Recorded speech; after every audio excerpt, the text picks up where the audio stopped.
Welcome to another birthday edition of Armchair Analysts. I'm your host and soon-to-be birthday boy, Johnny, and with me is...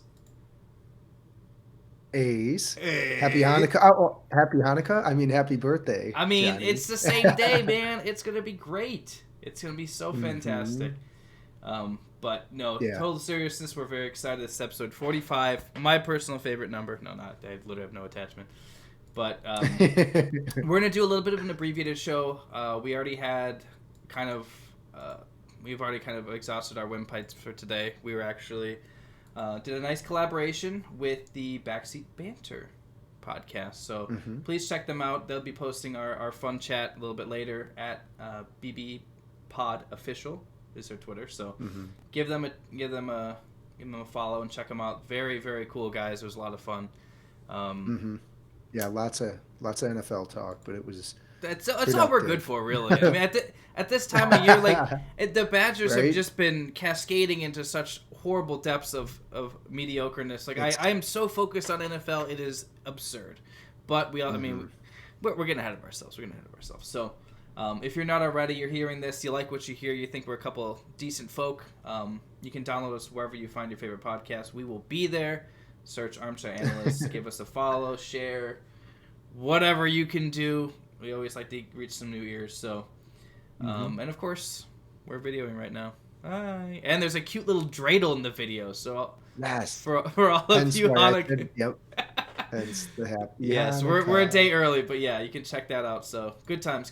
But a quick rundown. We're gonna, like I said, kind of an abbreviated show, but. We're going to start with my Random Rant. We'll do regional Roundup with the Vikings barely getting by the Jags. Ace has a St. Paul Saints update. We got to talk about the Packers destroying Wentz. We have a nice Soundbite, which is pretty awesome, but really painful personally for me. And the tee-off topic is going to be the Big Ten, because right now, I mean, it's kind of a joke of a conference right now, and we're struggling just to kind of patch whatever is going to be left of the season. And then Ace is going to wrap it up with Quick Six, when I finish off and seal the deal here. So maybe. Stay tuned. Maybe. All right. So I know, like a while back, like when the pandemic started, we started chatting about like shows to watch, shows to check out, shows we're interested in. I'm a little late to the game, so I've got some of my own ones that I'm adding on that may be really popular, maybe a little bit late, but. It's the stuff that I'm watching that I'm really into, and I will personally put my stamp of approval on for anyone interested. So I think the one I'm going to start with is one that you actually mentioned, was Hunters on Amazon Prime. Made it through a few episodes of that. It's intense. I was hoping it would be, but I really like it a lot. I don't know. Like it's really hard to say where the show's going to go, because it's just it's got like a really unique flavor to it. You know, I really like it a lot. The acting is really good. And I love everything. The history, everything is unique. Well, not unique, but the storytelling, like you said, the acting is top notch. It's incredible. For sure. So that's one that that's the one that's been kind of put on the back burner because of other things. One namely was The Queen's Gambit on Netflix. I know it's really. I haven't started it. It's different, and it's only one season, but I'm telling you, it's popular for a reason. Like it may start a little bit slow, but you get a little bit more as the show goes on, as the series goes on, and a lot of people have plugged that one lately. Yeah, honestly, it's actually pretty good. I will definitely put my personal stamp on it. My fiance and I crank through it in maybe a week, an episode or two here and there, but.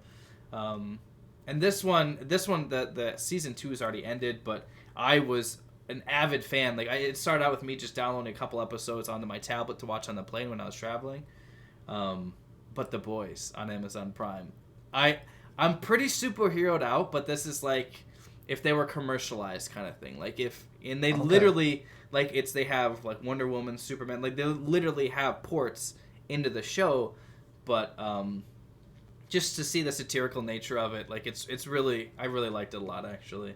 And then the last, sorry, go ahead. I think I got into that 1 or 2 episodes. I'm not 100% sure, but I've heard of that. I don't think you could watch this 1 or 2 if you actually watch it, because Billy the Butcher will hook you. He uses the C word a lot. He's my boy, though. And then the last one, I mean, like, everyone else is into it, and, like, typically, like, 90% of the time, if everyone else is into it, I kind of step back, but I can't get enough of The Mandalorian. I can't, dude. It's... Yeah, I'm not even the biggest Star Wars fan, but, like, it's really good. I really appreciate it. It's... Even if you're just a casual fan, or if you're, like, a huge nerd, it's pretty good. So...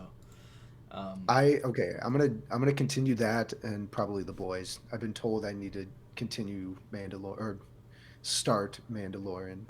It kind of it gives you it's pretty nerdy. It's pretty nerdy, but like it's still a Western though. Like the guy's literally a bounty hunter. So this last week's episode was probably like the most dramatic overall. So I mean there's not every week's kind of like a new adventure kind of thing. It seems a little kind of like rinse repeat, but it's very cool. And there's a lot of star cameos too, so that's always fun. I can't contribute, so I'm just gonna have to check it out and recap. It's my section, bro. It's fine. You're right. But, I mean, these are they're pretty popular common shows, but I just wanted to give my personal spin on it. So take it for what you will. If you don't like it, well, sorry.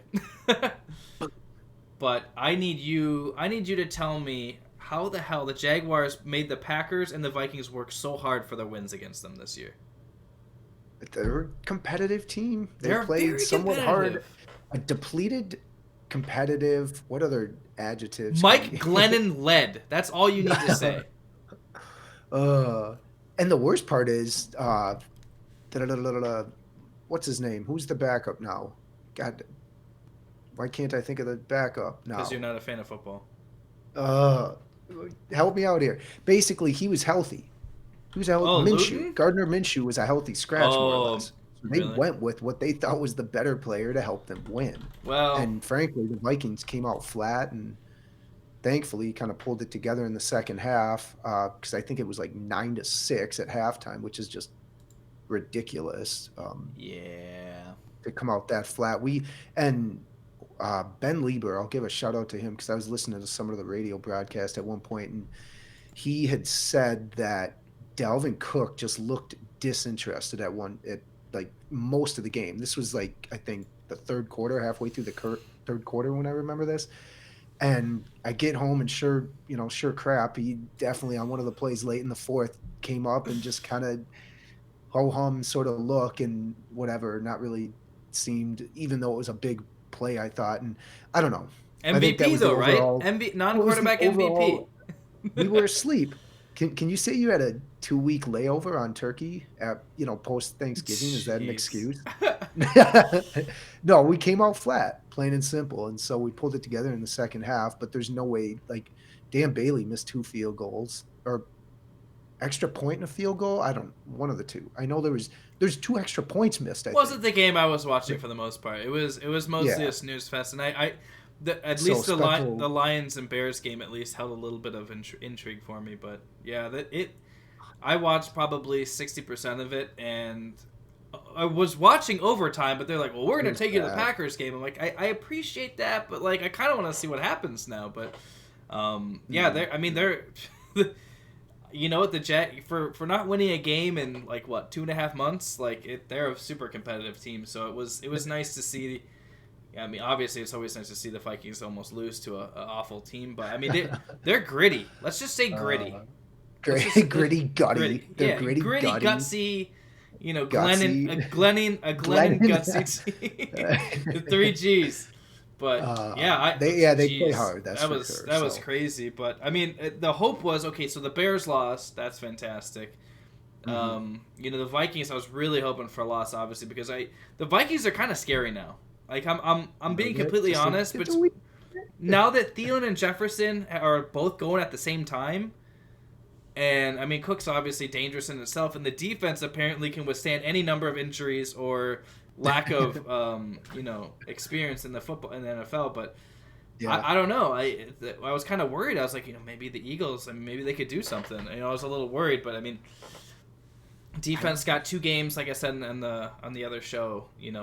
They had 2 games back to back to really build up their confidence, which this is the time. The Packers, yeah. I mean, they played against the Bears, who I don't even know what that game was, And then the Eagles, which if you want to understand how Wentz's season and the Eagles' season's going, the Packers are not good at pressuring the passer. I get that the Smith brothers were amazing last year. This year, however, we're having issues getting to the quarterback. They had 2 sacks in the first quarter on Wentz. So if that gives you any indication of how their season is going, that's probably a pretty damn good indicator. But yeah, the Packers ended up. It was a little closer with that return. That's a good point. That really, outside of the return, there really wasn't. Yeah, it was kind of like the Jaguars game though. Like the score wasn't really indicative of the game flow. Like the numbers definitely would show that the Packers were in control for almost the entire game, but the score made it look a little bit closer. And then Jones just decides, you know what, I'll do this. But watching, did you see who was down there giving him a caravan down to the end zone? Bakhtiari and MVS were literally like, all right, we got this side, this side, let's go. So it's good to see the team like it blocking on like every, not just like, okay, well, we're passing, so we kind of have to protect Rodgers. Or like we're running to this side, we should probably, like they're really playing together. Like this offensive unit is actually really coming together, and I think there's some good things you can. Well, they're on a different wavelength than any other team in the NFC. Yeah, and I guess if we're gonna continue talking, I think the only other thing I'd say is that the Packers have the tiebreaker over the Saints. I think they both have pretty comparable difficulty in schedules for the last few games. The only thing that really separates them, I think, is that defense. Saints got a better defense. Yeah, I mean, it's not even arguable. Like they have a better defense. So that's one thing that I think is going to be difficult, but. As I said, I think before on the show, like if you put Rodgers in a dome, I'm okay with it. I think it'll be all right. No kidding. Right. Yeah. So I know that you talked to Sean. Do you want to give us a little update on the Saints? Other Saints. Clarify. Yeah. St. Paul Saints, Minnesota here. So it was more just it was going to be satirical in nature because I didn't really want to divulge what we had officially discussed fully without his consent, but they are going to keep the same sort of humorous tradition that takes place at Saints Stadium at CHS Field in St. Paul. I know a lot of people were worried that was going to go away, but I was personally very upset. To all the fans, the Saints are going to keep that tradition. It's a little the point of being satirical is it's like you're getting a whole new team. So I don't know. It's kind of bittersweet, but he did mention that the ownership group was aware of changes.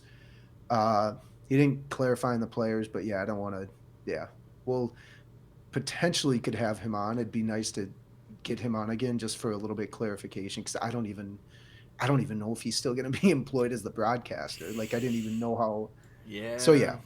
I mean, because technically you're an employee of the team. Yep, and I think ownership. Like, I don't know how it works because the players and coaches, they probably got it, right? Like, they're not going to keep that level. You can't keep the players, obviously, because they're not that good, sadly. Well, I mean, it's just the facts, unfortunately. Yeah. And it's like the only positions you could keep would be front office, and just expect them to do their jobs better. But I don't know. It's very tricky because, yeah.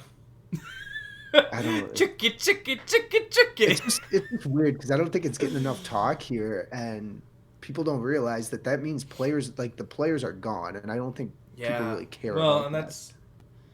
Yeah. But the thing is, though, it gives them a little more optimism for the future, too, because now the players have a better chance.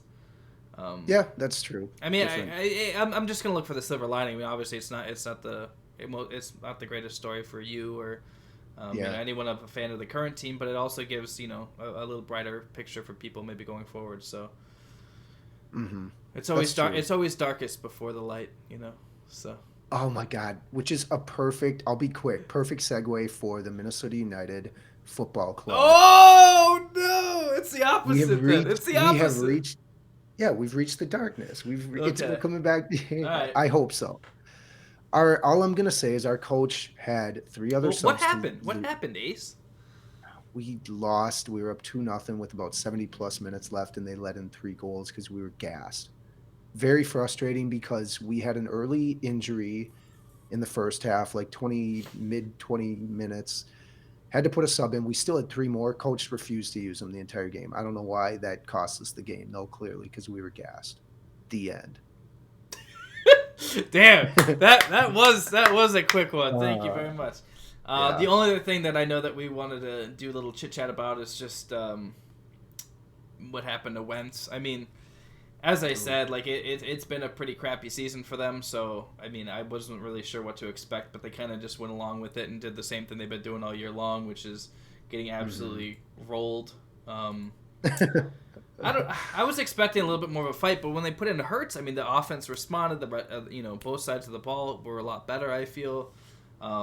Yeah. But I mean, with Wentz's contract, I mean, they're not cutting him. They might try to work out a deal, but I mean, throughout the years as a Packer fan, we're used to getting coaches fired. We're used to, players getting, not like a franchise QB that just got signed a deal like that though. We've seen players get suspended. Players get benched, but especially with the Bears quarterbacks and that carousel. But does he play again? Does he start again? Yeah. No. What's the point? You've had 14 games or 13 games to see what he can do. I mean, what's the point? Was he going to get sacked more? Like it doesn't matter. He does, because they're going to realize what they have in Hurts and be like, let's try. Oh, I thought you meant this season. This season, no, he's not playing again. Yeah. No. Will he play again? Of course he'll play again. Okay. Look at some of the quarterbacks in the NFL. Are you kidding me? And not to mention, look at some of the backup quarterbacks. I mean, no. I mean, you don't think? I think he'll play. I even think he'll play this season. Oh, for Philly. Again. Yes, I even think he'll get that starter role. Why? Because they're going to want trade value for him. I don't know. They already have it. He's had a couple great seasons. Yeah. You spent a second round pick on Hurts. You want to see what he can do. You got 4 games to see what he can do. There's nothing to hurt. Like, Wentz has already been benched. We're gonna hurt his ego. The dude's been destroyed. Like, all right, we're getting out topic. We talked about this on the other show. Lost. It's fine. It's completely lost. Fine. Yeah. Either way, I mean, Wentz is in for a change of scenery, most likely. Whether it's right in the pine or a new team, right? We can agree on that. Yes, agreed. All right, so let us check out. We got to give Ace some props here. He's been doing some wonderful video editing and getting these beautiful sound bites of the week. So this one, honestly, we'll get to in a little bit about we'll say it, shit show that is the Big Ten right now. This was actually an interview with head coach of Indiana after the game.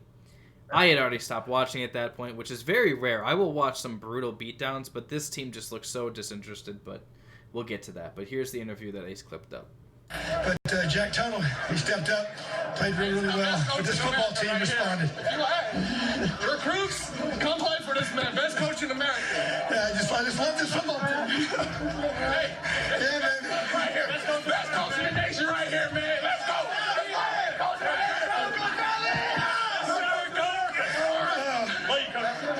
The team. It's a special group. It's a special group. Doing special things together. This team is based on LEO, love each other. This is love like I haven't seen, Coach. What does it feel like? It's awesome. So, yeah, I mean, it is. I mean, that's kind of that's what you want. That's what you pray for. That's what you want on your team. But again, I mean, you got to remember though, when you're winning, everything's a lot better, right? Like, you could have like some horrible stuff going on in the locker room, but if you keep winning, I mean, it's like, Ray Lewis murdered a person, won a Super Bowl, people kind of forgot it. Peyton Manning cheated with HGH, won a Super Bowl, people forgot about it. I'm just saying, winning solves a lot of problems, right? We agree? So, all props to them. I mean, I've never seen. Let's just get into the TF topic, all right? We're talking Big Ten. This is. They're the one bright spot. Indiana is the one bright spot of the Big Ten. Ohio State's likely going to make the playoffs, but like for by and large, the Big Ten, I'm not even going to try to sugarcoat it. It's kind of a shit show right now. With the most recent news, part of the most recent news is going to be that the game, I mean, Ohio State's number 4, playing Michigan's, I mean, it's tradition now at this point just to watch them get beat down, but that game was canceled. They literally didn't even try to postpone it. Just done, just gone off the schedule. And now they're going to change the policy that teams have to play 6 games to be eligible for a conference title game. So We got why that was even a policy to begin with when every other mean, conference was going whatever, however the hell you pronounce that word. Laissez-faire, yeah.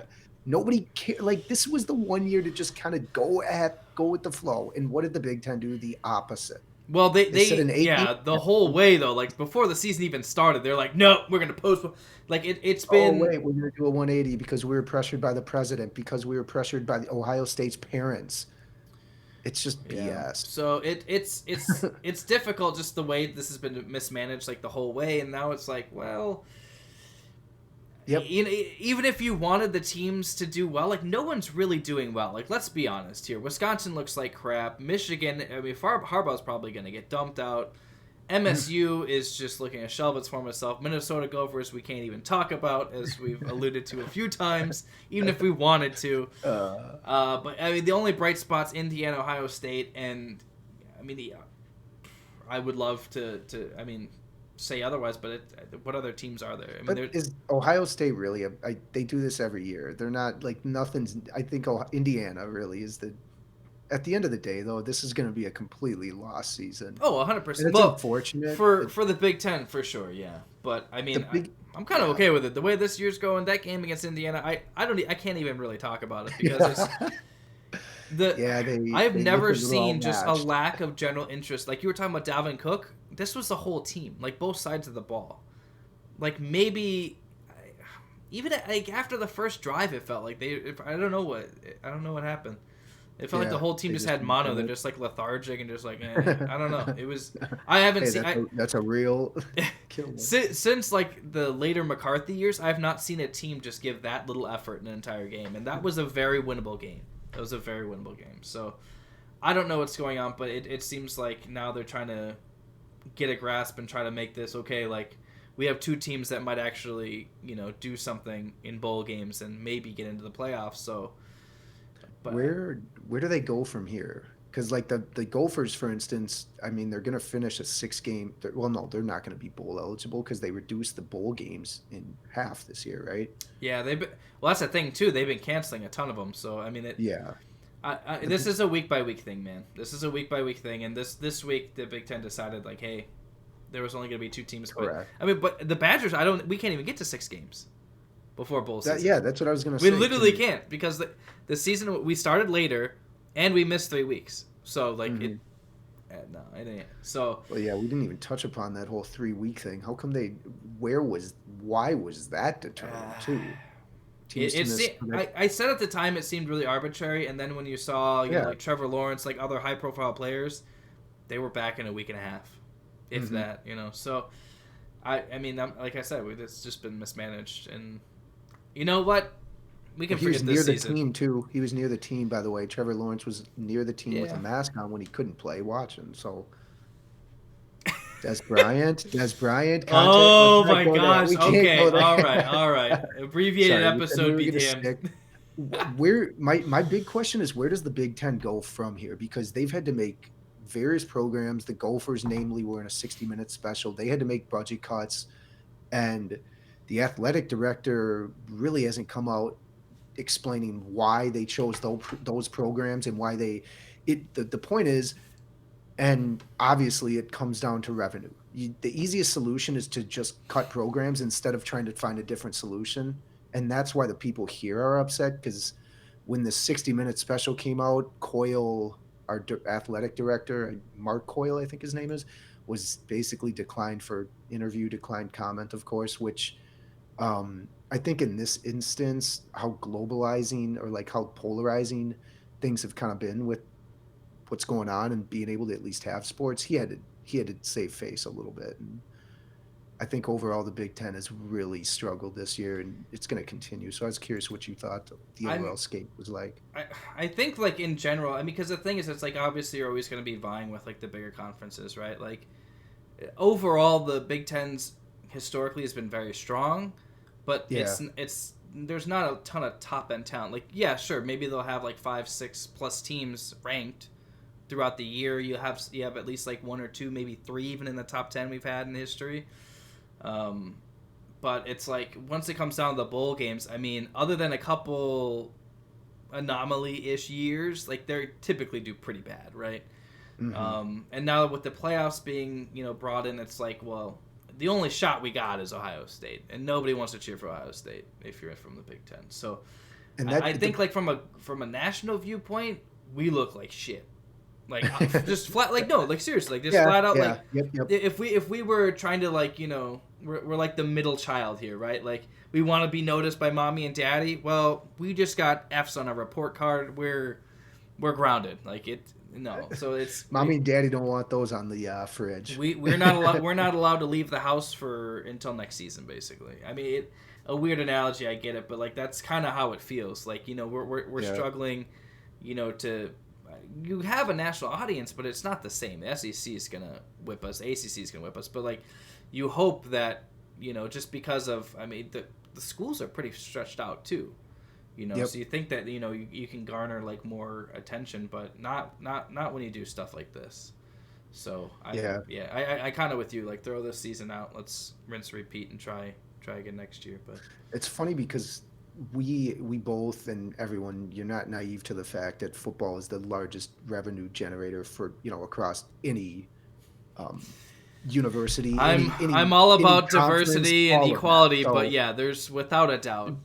So it's like they stretched to play these games because they needed to make up any sort of lost revenue, and unfortunately, what came at the expense of that is hopes and dreams of other athletes that had their programs cut. You're and pulling at heartstrings. Like no, but seriously, where do they go when it's really not their problem? So I want to see universities take a different approach than just thinking, oh, the answer is to actually cut programs where people have dedicated their lives to.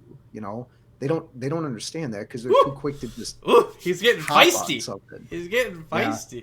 This is you're not wrong either. I mean, it's you might be a little presumptuous, but yeah, no, I definitely I think putting everything in the university's ball court. I mean, theoretically that sounds great, but I mean that's not realistic, right? Like, it is pretty crappy though for the people that it affects. But we can tee off on that next week if you want, bro. I gotta get my dreidels. I gotta light my menorah. Tonight's the night. No, tomorrow. I gotta get ready though. I gotta get it out, man. Oh, that's right. But that's I mean, it's been a messed up year, but I mean now we can at least we can just embrace it for what it is. We remember how hopeful we were just a couple months ago. Yep. Smashed, crashed, and destroyed. But we can take some solace in that I'm still beating you in the quick six. So why don't you take it away and give us a little quick recap, and we'll get through the rest of the show and we'll get on our merry way. It's ended up being longer. All right. Well, I mounted a comeback, so it's 24-23 in that one tie. So I beat you 4-2 last week. Woo! This week we have solely Vikings Bucks. We're going to start it off with you. This is week 14 prop bets. Aces, quick, 6. First half spread, 3.5 in favor of the Bucks. So it's at Tampa. Are you sure?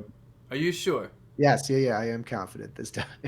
Your confidence means nothing to me. So it's 3.5 Bucks, Vikings. I don't like first half, favored. man. I don't like first half, especially since the Vikings are a second half team. Mm-hmm. I think the Bucks right the ship. I'm gonna. Big win. Yeah, I think the Bucks get that for sure.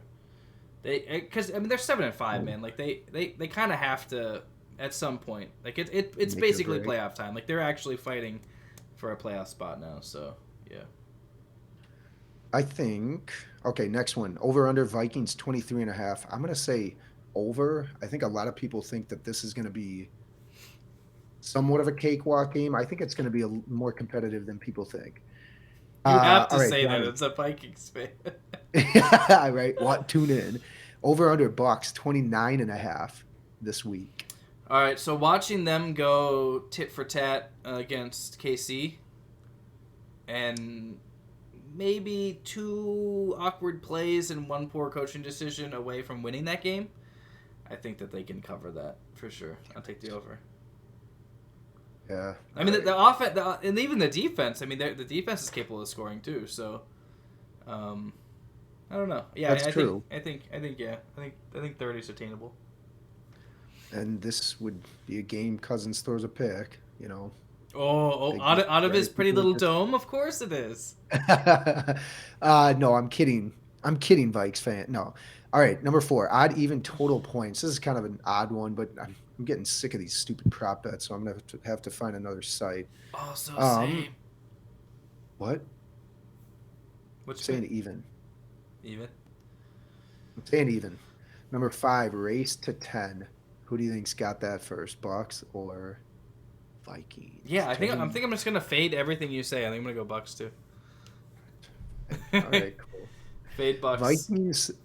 This is the best one. Vikings first quarter points are at a half, literally 0.5. I'm definitely going over. I'm taking that to the bank. Oh my gosh, That's right. If you didn't believe me when I said the Vikings were a second half team, and then you saw that, oh my gosh. A half point for one quarter. What a joke. All right, I just want to remind you guys that we did do a show with the Backseat Banter show podcast, which they'll publish that, and we'll definitely make it known. So give us a follow on Twitter at a podcast. It was a lot of fun. It was about a half hour ish, but literally all NFL. So like you don't have to listen about Aces, St. Paul Saints, or their horrible soccer team or whatever. Like straight NFL, covering everything, not just local. We cover a little bit of everything. So got a soccer team. Good group of dudes, but yeah, check them out at BB Pod Official, and look forward to doing more stuff with them down the road. But yeah, definitely check that out once it comes out, and we'll let you guys know. But obviously, we have to do something. We have to do our part. We can't just be on their show and go on other shows. So we did this, and episode 45, man. Congrats. Woo! We did it. We're almost a year in. A year in. I'll say tomorrow, but happy birthday, dude. Thank you, sir. I appreciate that. 21. Can't wait to go to bars. COVID style. I'm just kidding. No, not even true at all. Yep, that's where they're going. Groceries. Yeah, right. But yeah, please check us out if you're not already. Give us a follow, a like, subscription, whatever you can do to help us out. Apple, Spotify, Google, whatever you use, and we're on there. YouTube, we are on there. Ace he works so diligently to get these videos up, and we thank him. He's so talented. But that's our episode for this week. Love you guys. Thank you all for listening. I'm Johnny. That is Ace, and we are out.